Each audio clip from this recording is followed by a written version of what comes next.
You are listening to the New American Media.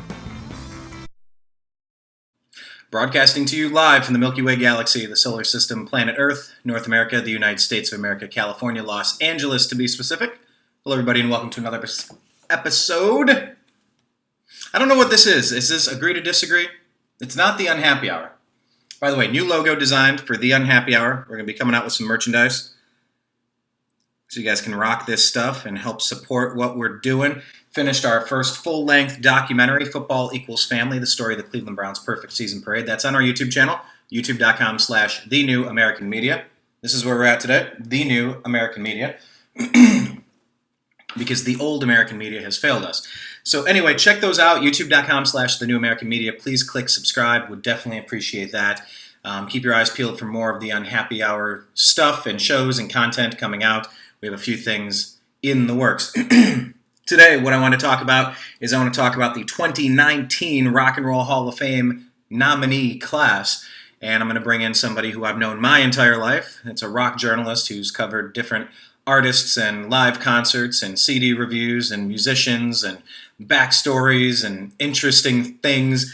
My father has been working with Vintage Guitar, Guitar Digest, Scope Magazine, and various other publications over the past 3 decades. And he's definitely got some stories about Todd Rundgren. Met Todd Rundgren, talked with him. So we're going to start with that and kind of work our way through this. We have a list of Todd Rundgren, The Zombies, The Cure, Stevie Nicks, Rufus featuring Chaka Khan, Roxy Music, Rage Against the Machine, Radiohead, MC5, LL Cool J, KraftWerk, John Prine, Janet Jackson, Devo, and Def Leppard. So we're going to kind of go through these. Yes or no, should they be in? Yes or no? What's the criteria? And we want to hear from you. We want to know if you think that these people should be inducted in the Rock and Roll Hall of Fame. So you have to type it in the comments, in the Facebook page, in the YouTube channel. Let us know. Who do you think should be in? Why shouldn't they be? Tell us what you agree with us on and tell us where you disagree with us. Let's bring Bob Engelman into the program. Hello. And hello, you are live on the air. How are you doing today? All right. How you doing? I'm doing fantastic. I introduced, I'm sorry, forgive me. We kind of had to reschedule this, so I don't have your resume in front of me, so I had to go off of memory. I said Vintage Guitar, Guitar Digest, Scope Magazine, over the past 30 years. Did I leave anything out that you wanted me to mention with where you've come from? Just writer, photographer, and interviewer. But by the way, why did you get into that? My whole life I've known you going to concerts and meeting musicians and getting backstage and getting interviews and writing stories. What was the draw to that, by the way, before we get started? Well, I'd always played and jammed with different people and got to know a lot of people, and it was something I always wanted to get into, and had the opportunity, and started writing for Vintage Guitar first, doing occasional articles in the Guitar Digest. They sponsored the Ohio Guitar Shows, and I got to know those guys. I said, we need somebody to write, so started with that. And then Scope sent me an email, and they said they needed writers, and I started writing for them. And then they were a published magazine, and then they went to strictly online. So that's how I got into that, and got to meet a lot of musicians, and this guy knows that guy, and like Gary Hoey said, the whole music industry is made up of 10 dudes and their friends. The whole music industry is made up of 10 dudes and their friends? Yep. That's one of my favorite right. books. I repeated that to other musicians, and they laugh, and they go, he's absolutely right. It's a small club. You know, George Carlin has a joke about being in a small club, and you and I aren't in it. But yeah, the music industry is a small place. The entertainment industry in general, once you start swimming in that pond. But, you know, I kind of led the show off talking about the 20... Well, let me interrupt you. Groucho Marx said, I'd never be a member of a club that would have me as a member. That's another one of the best quotes of all time. We need a book of quotes. Aren't you? By the way, aren't you working on a book? You want to give us a teaser about the project you're working on? It's a book about famous people and who they really are. That's all I'd like to disclose at this time, until my copyright comes back. All right. The French toast flies alone. The secret is safe with you and me. That was code for I'm done talking about that. But anyhow, Swordfish. Swordfish. That was actually a good movie. That was in the Marx Brothers. And then when they told him what the password was, he goes up and knocks on the window, and they open the window, and they go, "What's the password?" He goes, "Swordfish." They go, "We changed it." So, nice. All right. Well, look, we have our 2019 nominees. We can't do our full hour-long, digging deep into every artist and going through everything. So we're going to have to move a little bit faster today. I think we have about 15, maybe 20, 25 minutes max with you today. So I think maybe let's start with the musician you've spent the most time with.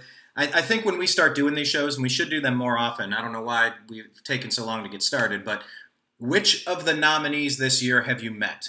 Let's start there. Well, I've known Todd Rundgren for quite a while. Okay. I've always been a fan of his way back when he was with Nas. And I believe that was late 60s.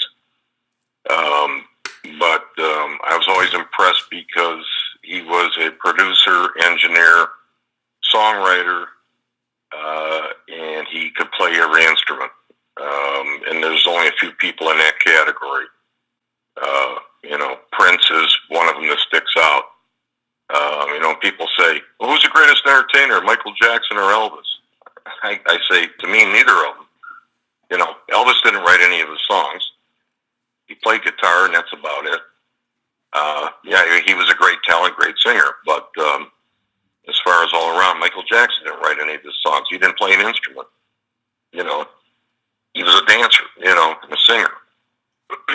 So, if you're judging somebody on total talent, it's like saying who's the best player in baseball. Well, Bobby Bonds, if it weren't for the steroid thing, or this guy or that guy. And it's like, no, Babe Ruth, because he's also a pitcher and has probably the best ERA in baseball history before he became an outfielder. So it's hard to compare unless you put on the same category. No, wait a minute. Was Bobby Bonds, Barry Bonds dead? Yes. Okay. So you were talking about Barry Bonds with the steroids back in the Mark McGuire. I meant Barry. Yeah, of course. Who used to write Michael Jackson songs with the Jackson 5 and then on a solo career? Who was there a majority of? He wrote or partially wrote some of them, but there were a lot of other people that this part of Motown, Holland Dozier Holland and all those guys wrote those songs, and they handed them out to Marvin Gaye or Martha the Vandellas or Four Tops or whomever.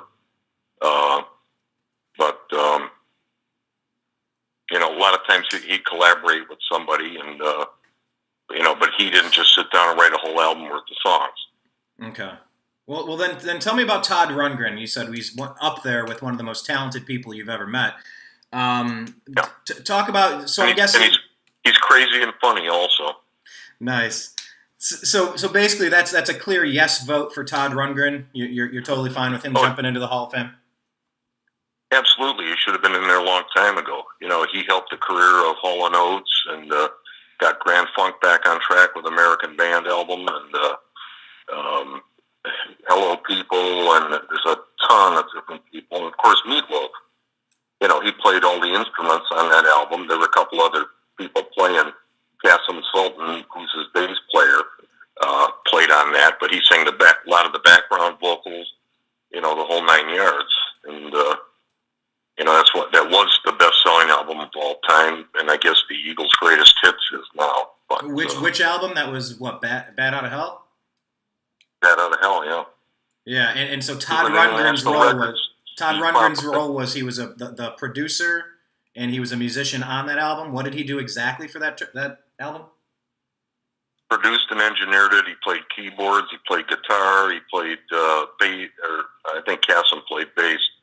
But he sang a lot of the background vocals. If you listen carefully, like 2 out of 3 Ain't Bad, that's Todd singing all the background vocal tracks. And so everything but drive the bus. Okay.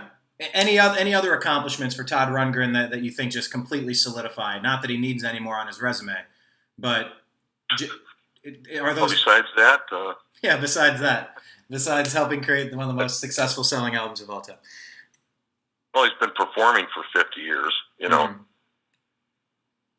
Like a lifetime achievement. Still has a following. Right. All right. Did you have any stories you wanted to share with, when you had a chance to meet Todd Rundgren? Did you guys go over anything interesting? You said he's would you call him, a funny guy, a crazy guy, or a wild guy? What'd you say? He fits all those descriptions. He just has my sense of humor kind of thing. Where he'll say funny things. The one time the first time I met him, he was playing the Red Burnoff in Cleveland, which is a big deal. And I was hanging out with him, and he didn't go on until later. And anyhow, he said he's going to walk around and try some ribs, So we're walking around to the different rib things, and he said, "This is cool." He said, "From now on, I'm only going to play meat fests." Only playing meat fests? Meat fests, yeah.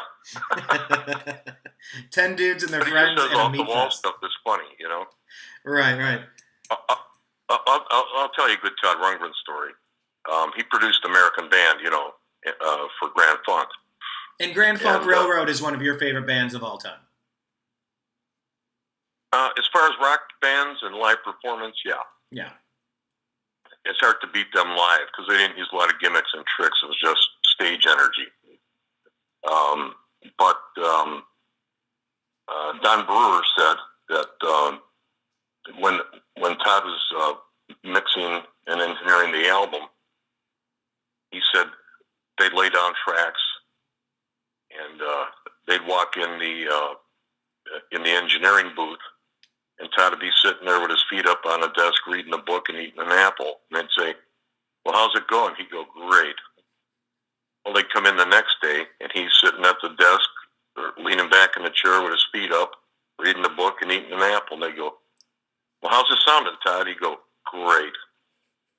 And he said, we got together and said, "I think it's time to get worried. He never seems to be doing anything." And he always says, "It's going great." And he said, then we heard the playback of this stuff. We said, perfect, but that's what he was. He was just focused, and, he had everything under control, but he was the only one that knew it. So he played it so cool, people got worried. Yeah. Well, I guess when you're good at your craft, when you're good at what you do, in your arena, you don't need to debate, is it any good? You just know it's good. You know it's quality. And that's what good producers, what good engineers have done for rock bands since the beginning of rock and roll is, if you have the right sound, if you have the right, obviously a band has to be talented. You can't polish a turd is what our engineer used to say. But, if you can get the strong sounds and get the right takes out of people, engineers and producers have made more rock bands successful probably than the talent of the rock bands. You got to kind of hit on all cylinders with albums to go tour, and you don't do that without the recording process working right. Well, Todd's commentary on doing American Band, he said he loved that project. It was like a perfect project for him. He said the guys were all talented and great musicians. The album was a hit, and I made a bunch of money. Hey, does it get better than that? That was his analysis. I told Don Brewer that. He started laughing. Yeah, what was that? He probably had points on the album. I'm trying to remember how the record industry used to be back in the day. But, yeah. Well, it was on album sales. A gold album was a million records. Well, there's sold. There's platinum, gold, yeah, platinum was $1 million.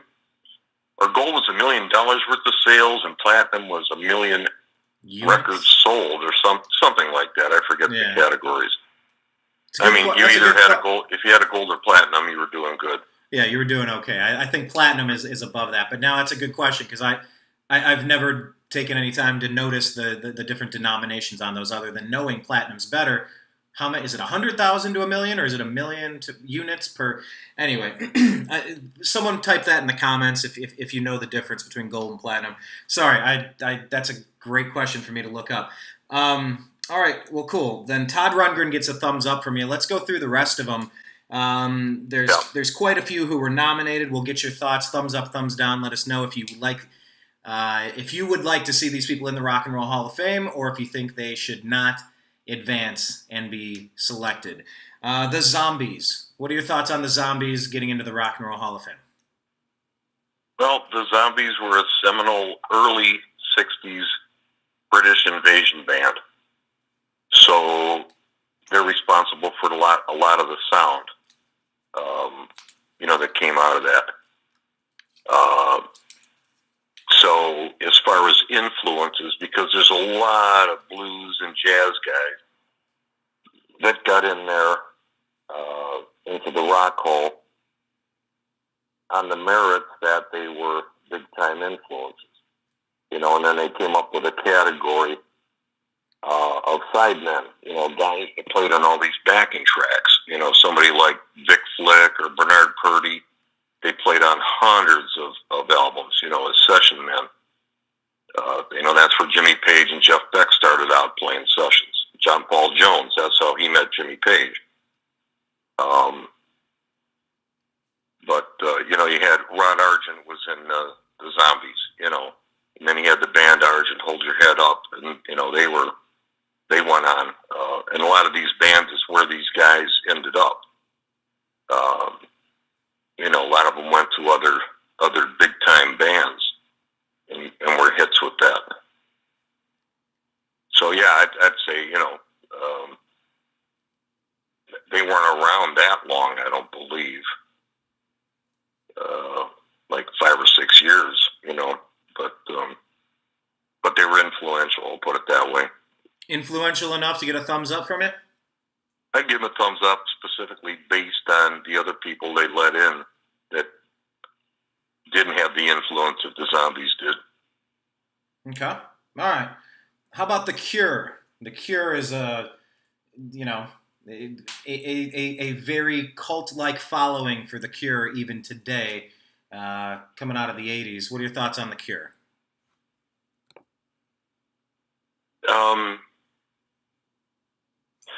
They were kind of one of those bands on the outside edges. They weren't a pop band. They weren't a top 40 band. And they were influences, but I don't hold them in the same regards as the Ramones.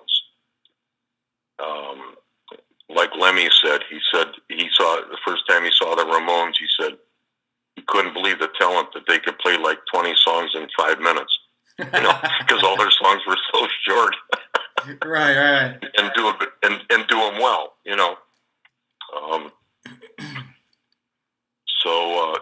and again, a lot of these people that were snubbed ended up getting in after years and years, like the Ventures. They should have been at one of the original induction groups.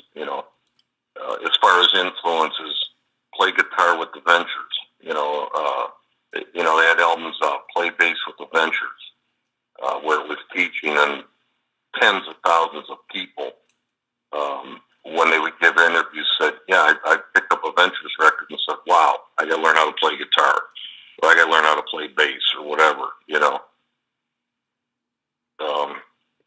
So the Cult, if I had to narrow it down to one or two, probably not. Wait, did you say the Cult or the Cure? We're still talking the Cure. The Cure. Well, the Cure and the Cult, to me, are in the same kind of category. And by the way, just so I'm going to read off a couple of some of their best songs. Love Song, just an incredible song. Love the 311 cover as well.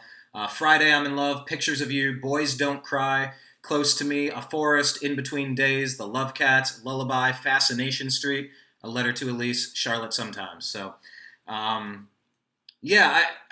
couple of these, mainly Love Song. I liked it before it was covered by 311. I really like the 311 cover of it. This is a band that's almost a little bit bigger than their resume, perhaps. Kind of their impact culturally might push them over the top. So, I could see them getting in. I don't know that I would go overboard to make that case. So, what about you? Thumbs up or thumbs down? Do you put them in? Do you leave them out? I'd say you could probably put them in. And again, you got the mamas and papas in there. It's like who's better than the Mamas and Papas? Answer is everybody, anybody. They're around for 2 or 3 years, and they didn't influence anybody to play an instrument.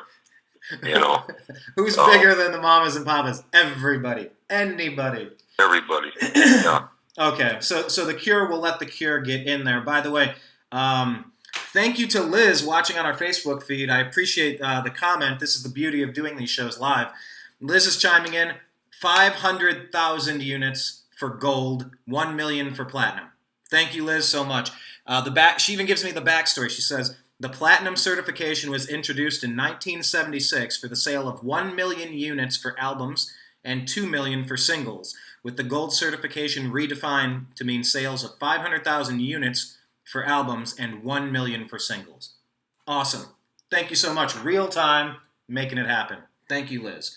Okay, so the Cure will get in. How about Stevie Nicks? Should Stevie Nicks get in individually? As a solo performer, I wouldn't vote for her. She's in there for Fleetwood Mac, but solo, I don't think she did anything that was that impressive compared to a lot of other people out there. All right, so thumbs down on Stevie Nicks. No thanks. You're already in for Fleetwood Mac. Leave it at that. That's fair? Yeah. I'm okay with that. What about Rufus featuring Chaka Khan? Well, they were an R&B band, and they had a few hit singles. And again, longevity-wise, they weren't around that long, and they weren't somebody that would sell out arenas or sell out big venues. And again, if you're talking Rufus and Chaka Khan, if you're talking George Clinton and Parliament Funkadelic, yeah, they belong in there, because they had so many different genres of music and creative stuff that nobody else did or nobody else wanted to do or nobody else could do. But Chaka Khan and Rufus, to me, they were a pop band. I don't see they changed anything culturally as far as music went. Okay, so that's going to be a no for Rufus and Chaka Khan, correct? Yeah. All right. What about Roxy Music? Yeah. Roxy Music were an influential band, and they were around in the British invasion a little bit later than like when the Beatles came out in '63. And they weren't as big as the Animals or the Beatles or the Stones, but still they had a big following, and Brian Ferry's still doing stuff today. And a lot of the musicians in Roxy Music played with Bowie and all these other guys. They toured with them and they played on their records. They're a band. If they toured today, they'd sell out. So yeah, thumbs up for Roxy Music. All right, congratulations to them. There's not a cooler lead singer than Brian Ferry, unless you include Robert Palmer, but he passed away. You're a Brian Ferry fan? What other singers in rock bands wear suits and ties? Fronting the band. Now I'm thinking of AC. Now I'm thinking AC/DC with cut off shorts, kind of doing the kick across the stage, but that's their guitar. Yeah, that's the same thing. Yeah. All right. Cool. All right. Roxy Music will let in. Rage Against the Machine. How about these guys? I was never big in the metal scene, but I know they impacted a lot of people because a lot of people you talk to bring up the name of their band. I don't know what we would call them. They're kind of, because they were out early enough. They were out in the mid-'90s. So it was kind of before nu metal. Nu metal was like Incubus and Linkin Park and Stained and some of these guys. Kind of came out late 90s, 2000, 2001 or so. These guys were around in the mid-'90s. So they were kind of like a heavy alternative. They weren't grunge. They weren't metal, but they were a hybrid of nu metal, grunge, metal, hard rock, rap, and culturally conscious stuff. Some of their songs: Testify, Take the Power Back, Wake Up, People of the Sun, Renegades of Funk, Bullet in the Head, Know Your Enemy, Sleep Now in the Fire, Killing in the Name, Bulls on Parade, Guerrilla Radio, and Bomb Track. Now, those songs, I was never a Zach De La Rocha fan. His political slant, along with Tom Morello, it just rubs me the wrong way when you really start seeing what they're advocating. But these songs, I love the music. I love the songs. And, of course, Rage Against the Machine swapped out their lead singers, brought in Chris Cornell, and that's who Audioslave was. So Rage Against the Machine has been two bands with two different singers. You've seen Van Halen be the same band with multiple singers, but not a lot of bands have switched the frontman and continued. And Rage Against the Machine did that. So, I mean, I think I was on the fence with them beforehand, and I think I'm okay letting them in at this point. What about you? Do you give them the thumbs up or the thumbs down? Well, Tom Morello's established himself as a top-notch guitar player, and he's shown up on the stage with various other acts. He's got talent, no doubt about that. But I would say if you're talking about bands that were sort of early metal, they would be one of the ones. And again, people quote them. I always liked Rage, or I wish Rage would come out with something, or and I hear that from different people that I've interviewed, or musicians, professional guys that I'm talking to. So, that tells me that they're influential on them one way or another, whether it's guitar playing or whether it's the lyrics or, whatever it is. So, and again, you're not comparing Rage against other bands of the same genre at the same time period. Like, it's a contest. Who's better out of these 5 or 6 bands? You're comparing them to, you're comparing them to Chaka Khan and Stevie Nicks, and I mean, they're worlds apart. Yeah, a little bit. Yeah, you'll never see them on stage together. Well, maybe some of these summer festivals, maybe at a meat festival. At a meat festival in Des Moines. Fest, yeah. the Des Moines Meat Fest. Okay, so final verdict. We're going to do the gladiator thing with the thumb. Do you give them thumbs up or thumbs down? Are they in or are they out? I'd say thumbs up. All right, Rage Against the Machine gets in. And I by the way, I want you to type in your comments. Do you think Rage Against the Machine should be in? Do you think these other bands should be in? Tell us what you agree with. Tell us what you disagree with. Moving on to the next one. And we got about 10 minutes left, about 10, 12 minutes left here. Rage Against the Machine is in. Radiohead. We're going to move over to Radiohead. Your thoughts. What say you, Bob? Radiohead. Radiohead, Creep, that's a classic song. Even the acapella version is great.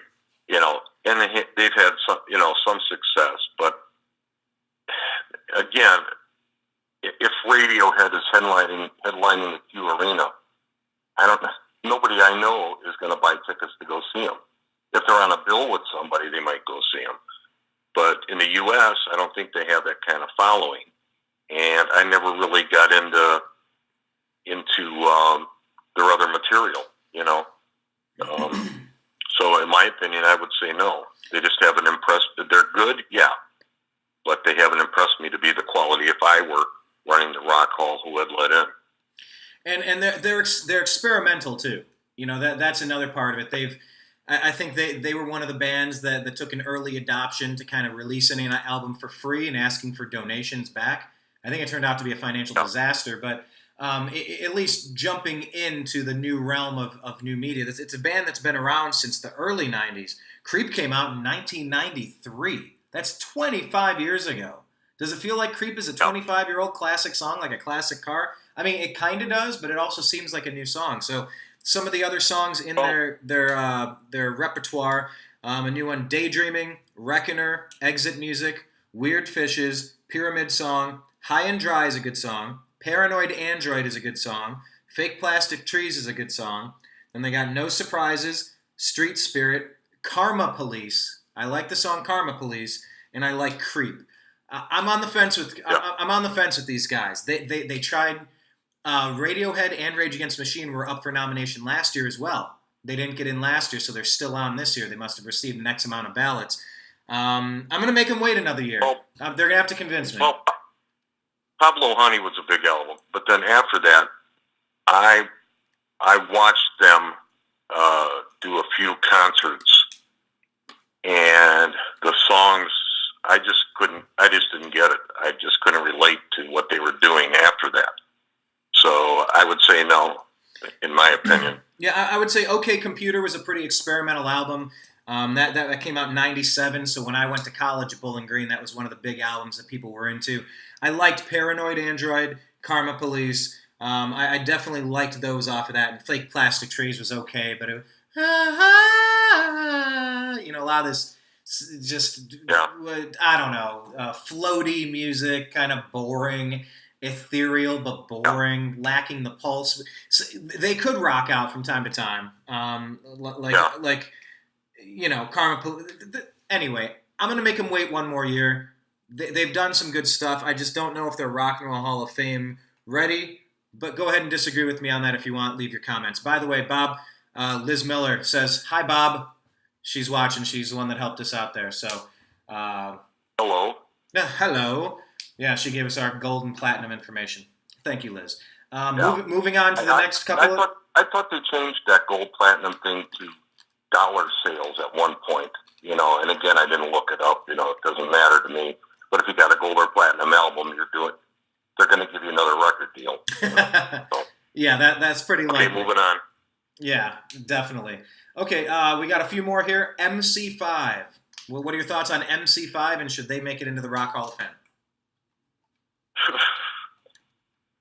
Ask anybody from the 60s or 70s time era if they know anything from the MC5 other than Kick Out the Jams, Motherfucker, and they'll say, no. Didn't they do a cover of Summertime Blues? No, that was Blue Cheer. Oh, then I don't know anything by them. Well, I pulled up a few. Tell me if any of these jump to your memory. I Can Only Give You Everything, Looking Back at You, Human Being Lawnmower, I Want You Right Now, Skunk, Sister Ann. Okay, can I stop you right there? Somewhere, somehow, I was going through some CDs somewhere. MC5's Greatest Hits.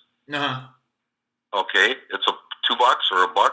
So I bought it. I put it in the car and I went, boy, is this stuff crap. So I had their Greatest Hits and nothing on there I liked. And, keep in mind, they were around the time Ted Nugent and the Amboy Dukes, Alice Cooper and the Spiders, Bob Seger System. These guys were all playing in the Battle of the Bands in the Detroit area. You had a lot of competition, so they were kind of the loud, beer-drinking, party band kind of guys. But, those guys didn't go on to any future stardom. Glenn Frey left one of the bands and, moved to California and started the Eagles.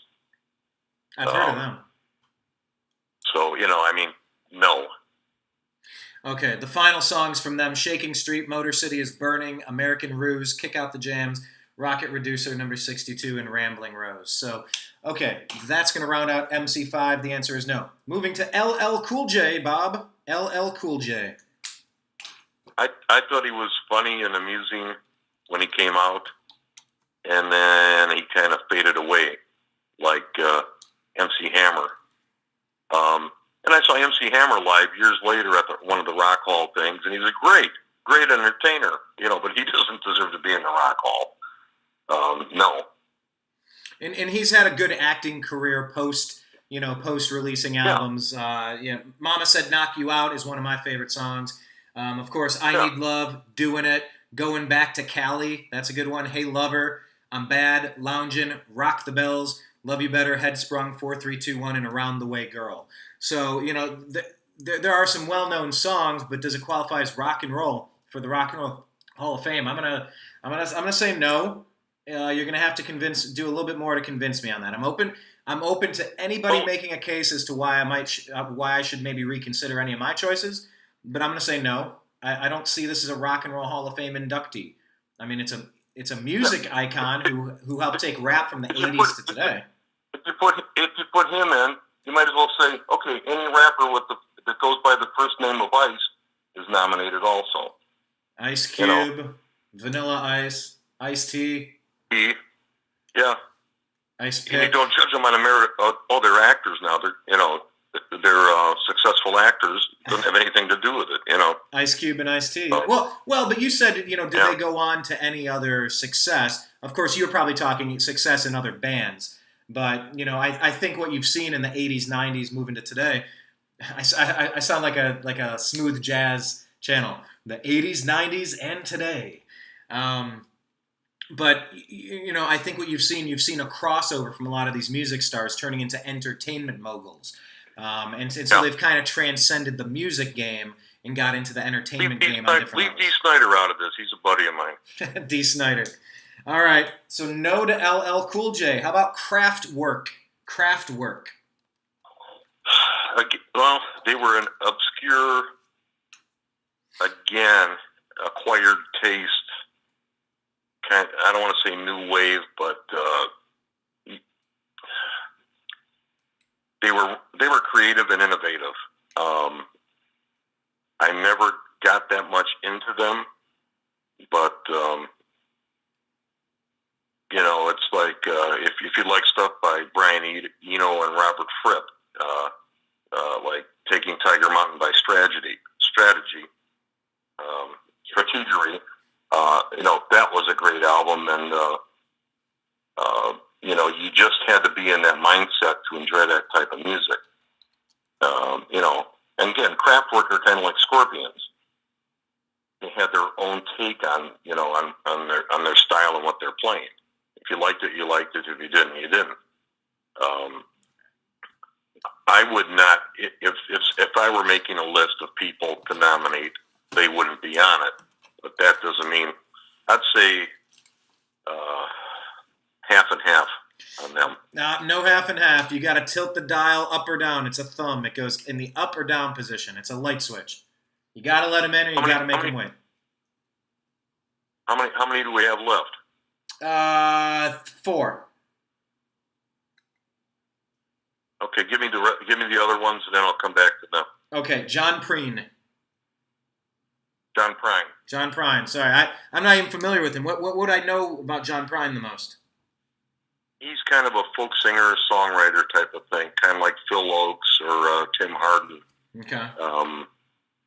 And they've done different tribute concerts and stuff like that. Where he's played with other people, and I don't consider him a rock and roll Hall of Fame guy, a rock and roll guy. I didn't consider Tom Waits a rock and roll guy. I've been a Tom Waits fan forever, but I never considered him rock and roll.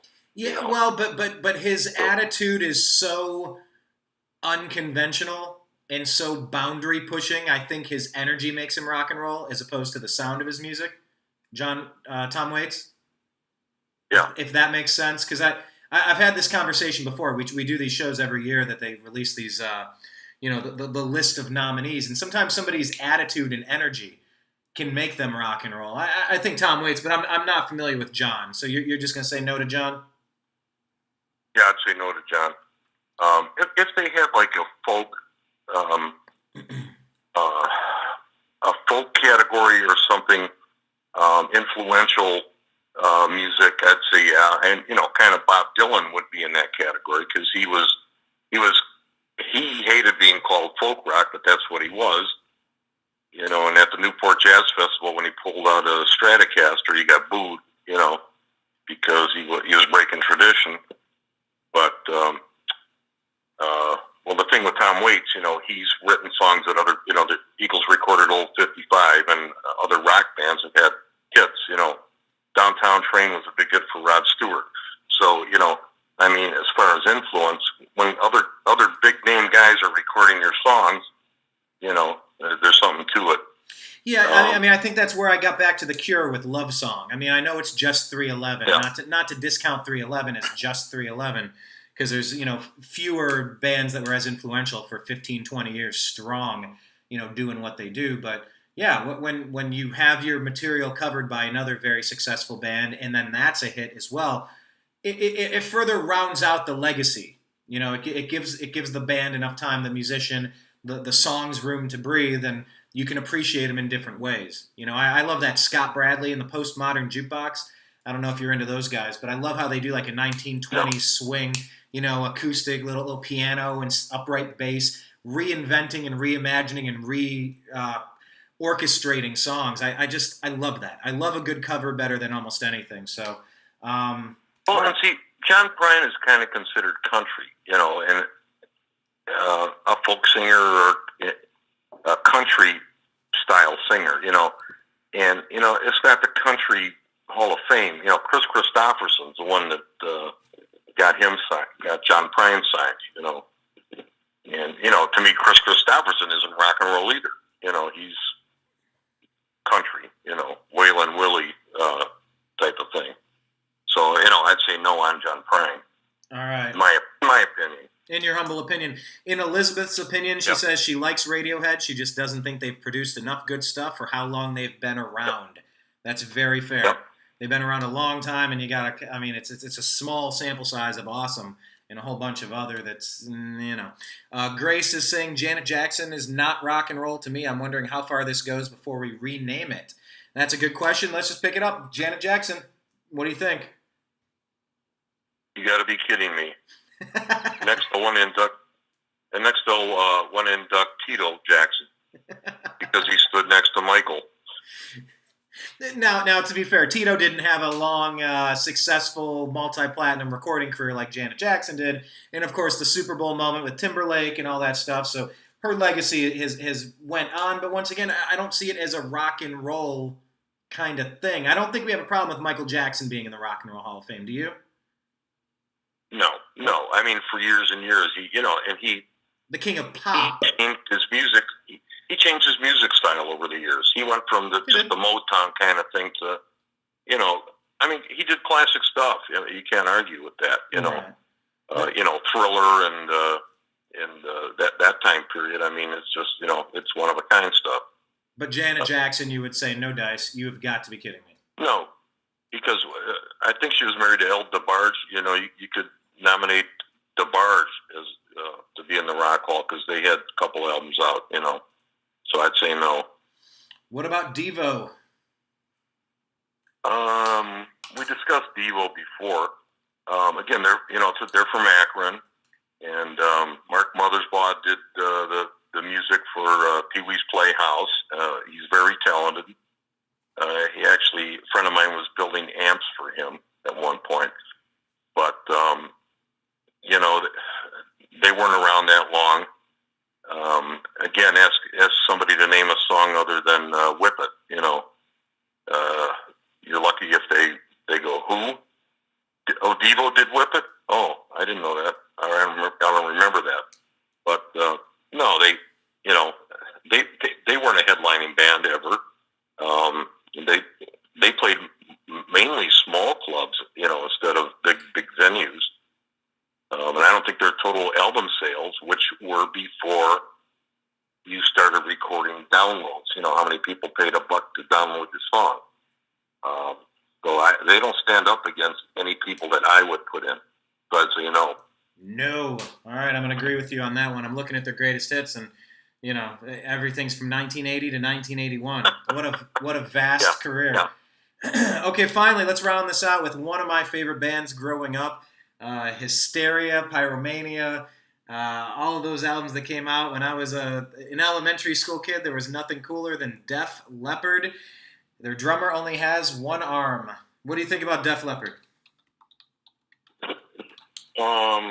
They don't know how to spell, and I don't think that was accidental. I think again, they had a lot of stuff out. They still draw people. They still have a following. If you put them into a category, the bands of that era, Bon Jovi, Def Leppard, this and that, Cheap Trick. Cheap Trick's in there, and to me, I wouldn't have voted for Cheap Trick, and I know those guys a little bit. REO Speedwagon, no, they weren't They weren't a Bon Jovi. They weren't a Journey. They weren't a Styx. You know, they were in that same time period, same type of music. You know, I talked to Joe Elliott. He's a nice guy. You know, he's the only, and Phil Collins. Those are the only guys I know from there. Vivian Campbell played with them for a while too, and he's a guitar whiz like Alex Skolnick. But I would say because they're way better than a lot of the bands that were in there, and they're better than a lot of the bands in that time period, and they're still playing. Yeah, and some of their most popular songs: "Bringing on the Heartbreak," "Photograph," "Foolin'," "Animal," "Armageddon It," "Too Late for Love," "Hysteria," "Rock of Ages," "Love Bites," and "Pour Some Sugar on Me." That's probably their best known. I don't know what their best one is, but probably "Pour Some Sugar on Me" off the Hysteria album. Yeah, I'm going to go ahead and give Def Leppard a big thumbs up as well. You know, they put out a couple of really quintessential albums that helped define what rock was in the 1980s, the mid-80s, 1987, especially when I was 8 years old. You know, formative years. That album stood up for a couple of years. You know, there's a lot of good stuff on there. Well done songs. I got to go back and listen to it, but yeah, I mean, they anchored the 80s. They anchored rock for the 80s along with a bunch of other guys. I'm going to put them in too. All right, so... one point here. You know, we're talking about the whole music industry is made up of 10 dudes and all their friends. After Pyromania, they needed a producer, and they hired Jim Steinman, who wrote all the Meatloaf songs for "Bad Out of Hell" and all the following albums. So you know, it's a close fraternity. You know, you got a UK band that's bringing in a guy from New York. You know, and Jim Steinman's a genius. That's beside the point. You know, if they're going to put somebody in there, Jim Steinman should be in there over Janet Jackson. You know. Well, I mean, let's double check. Has he made it before and we just didn't know? You know, it's like somebody got a technical Oscar for, you know, best screenplay, set design, you know, something obscure that didn't make the final show. Who knows? He could be in for other stuff. When there was problems, Meatloaf had a voice problem or something, and Bad for Good, he wrote all the songs for that, and he and Meatloaf they were having problems. There's a lot of friction between them. So he went out and toured and did all the songs on the album himself. You know, so he just took over the Meatloaf part, you know, kind of like Phil Collins taking over as lead singer when Peter Gabriel left Genesis. You know, well, no problem. I can probably do that. I'm going to try it, and he did it. That's so pretty besides cool. Playing all the keyboard parts, writing all the songs, doing all the arranging, you know. But anyhow, we're off the track. But I'd say yes for Def Leppard. All right, Def Leppard's in. We're going back to John. Does John get in? I think you said let's come back to him or KraftWerk. We're coming back to KraftWerk. Thumbs up or thumbs down? I wouldn't vote. I'll tell you, if I were talking to somebody and asking the name, I gave him a list of all the bands that are in there, and I'd say, who are the top 5 guys you would nominate? I don't think anybody would say KraftWerk. They're just, I'm not that familiar with them. I just wasn't into their type of music. So that's a no. Not today. You know, yeah, so, you know, it's a German band, you know, like I said earlier, when we were talking Scorpions, you know, it's you were into it or you weren't into it, you know. Right. And again, they're all talented, you know. But thumbs down today, not today. I just don't know enough about them other than the stuff I heard that was not, it wasn't my kind of music, you know. Not that I wouldn't go back and listen to them to see if I missed something, you know. Well, all right, then that's our homework. You know, that's our homework, to go back and listen to some KraftWerk and come back. But for now, brass tacks. It's the Rock and Roll Hall of Fame in Cleveland, Ohio, or New York, whichever whichever place they have the inductions. But do you induct guys with first names like Fritz and Henning and Falk and Rolf? You can. You're putting in Ringo. You're putting in Ringo.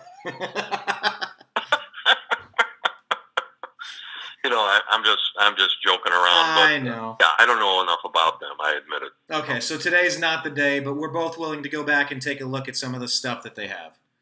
Well, they're electronic music, like Gary Newman and Devo, and it's like Christmas music. Trans-Siberian is on one level. Then you have Chip Davis from, where's he from, Cincinnati or Bowling Green or somewhere. Mannheim Steamroller. That's electronic Christmas music. I'm not into it. Yeah, they do a good job, but forget about it for me. It's just not my thing. That's and some fair. people love Mannheim Steamroller. Yeah, it's just everybody has their own. You don't have to like every type of food. You're into what you're into, and there's nothing wrong with that. I got to run for now. Seriously. Okay. Well, let me include for your audience the 3 must-see rock and roll Christmas events: Trans-Siberian Orchestra, Brian Setzer Orchestra, and Gary Hoey's Ho Ho Hoey Christmas show. Say those again. Trans-Siberian Orchestra, why?